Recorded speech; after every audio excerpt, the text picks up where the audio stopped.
O'zgidromet 14-may kuni kuzatiladigan ob-havo ma'lumotini e'lon qildi. Unga ko'ra Qoraqalpog'iston Respublikasi Xorazm viloyatida havo biroz bulutli bo'ladi.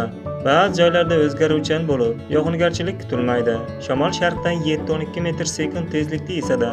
Ba'zi joylarda 13-18 metr/sekundgacha kuchayishi. Ayrim joylarda chang-to'zon kuzatilishi kutilmoqda. Kechasi 20-25 daraja iliq, kunduz kuni 37-42 daraja iliq bo'ladi.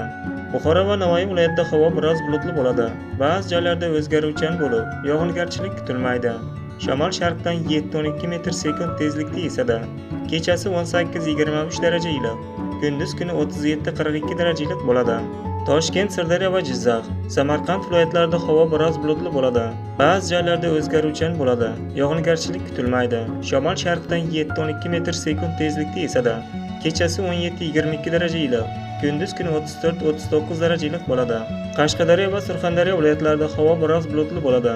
Ayrim joylarda o'zgaruvchan bo'lib, yog'ingarchilik kutilmaydi.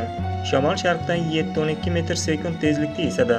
Kechasi 20-25 daraja iliq, kunduz kuni esa 37-42 daraja iliq bo'ladi.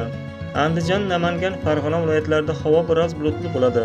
O'zgaruvchan bo'lib, yog'ingarchilik kutilmaydi. Shamol sharqdan 5-10 metr/sekund tezlikda esadi.